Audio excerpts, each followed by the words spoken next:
আপনার সরকারি ভোট দিতে হবে, আমি তো ভোট না দিলে আমরা কোথায় যাবো? ওইটা আমার পকেটের পয়সা দেন, ওটা কি সরকার থেকে আসবে? না, আমরা এটা বিক্রি করবো না। যান আপনারা জরিমানা করতে পারেন, যান করেন, যান। 1200 টাকা 1200 টাকা কিভাবে কিভাবে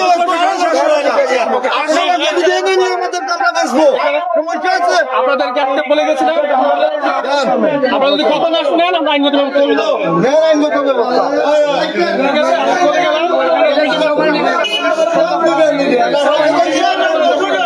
সব বন্ধ, সব বন্ধ,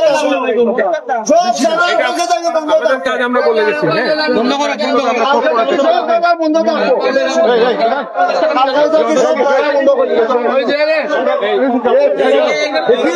বলে আমরা জানটা পুড়িয়া সিধা বিলাম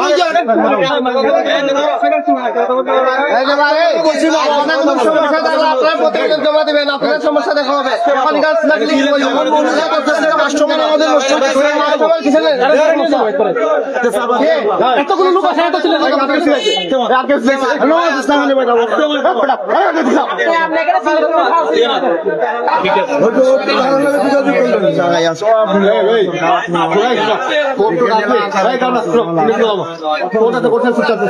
সেটা নিজা করতে পারে, সেটা যা বলি চুপচাপ শুনবা।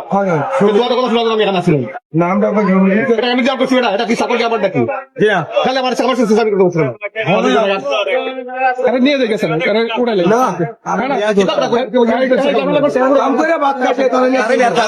ভাই কি যাবেন কিন্তু আমরা জানি না ছিলেন কি জন্য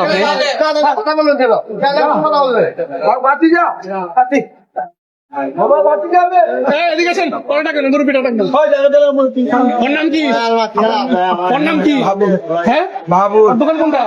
আমার দোকানে কাজ করে। আপনার দোকানে কাজ করে? আপনি কি মালিক না কর্মচারী? আরে কি লগের তো কর্মচারী এত কথা বলে কেন? সমস্যা আপনার দোকান তালা মারবো এখন। আপনার দোকান কোনটা বলেন? আপনি বসেন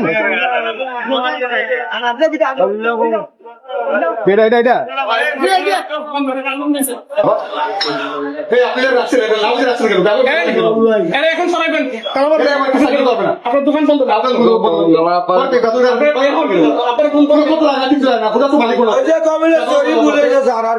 আমি বুঝছি না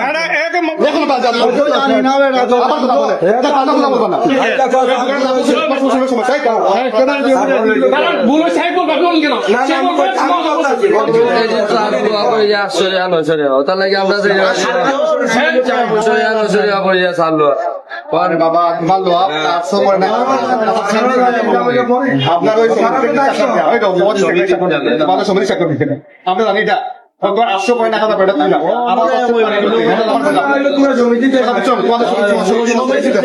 মামুন মিয়া গরু গোস্তের দোকান 450 টাকা সরকারি রে। সিটি কর্পোরেশনের নির্ধারিত মূল্য মোতাবেক মামুন মিয়ার গরুর মাংসের দোকানে মাংস বিক্রয় করা হয় 750 টাকা কেজি। আপনাদের সমিতির লোকজন সিটি কর্পোরেশনে বসে সিটি কর্পোরেশনে বৈশা মিটিং করে দাম নিতে 750 টাকা। আপনাদের আপত্তি থাকলে সিটি কর্পোরেশনে যাবেন, গিয়ে বলবেন যে আমরা 750 টাকা বিক্রি করতে পারতেছি না, কারণ আমরা বিক্রি করবো না অন্য ব্যবস্থা। ঠিক আছে, আপনি এখন সুন্দর করে কথা বলেন। আগামীতে রেট দিছিল, আগে এই রেটে দিচ্ছেন 12 তারিখে আপনাদের 9 ফেব্রুয়ারিতে মিটিং আমরা তো জানি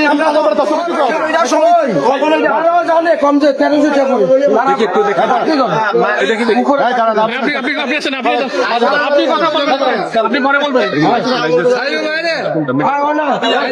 যারা মাংস ব্যবসায়ী আছেন তাদের দৃষ্টি আকর্ষণ করছি,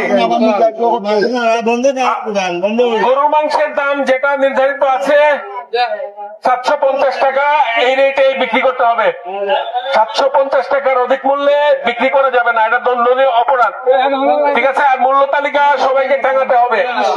মূল্য তালিকা ছাড়া কেউ যদি বিক্রি করে ভিডিও সহ ভোক্তা অধিকারে কমপ্লেন করতে পারবে। ভিডিও সহ ভোক্তা অধিকারে অভিযোগ দায়ের করলে আমরা সে শুনানি করে সেটা নিষ্পত্তি করব। এখানে মাংস ব্যবসায়ীদের দৃষ্টি আকর্ষণ করছি, মাংস ব্যবসায়ীরা মূল্য তালিকা ছাড়া বিক্রি করতে পারবে না। সিটি কর্পোরেশনের নির্ধারিত মূল্য যেটা দেওয়া আছে 750 টাকা, এর বেশি কেউ রাখতে পারবে না। যদি কেউ রাখে, ভোক্তা অধিকার অধিদপ্তরে অভিযোগ করার জন্য সবাইকে অনুরোধ করে গেল।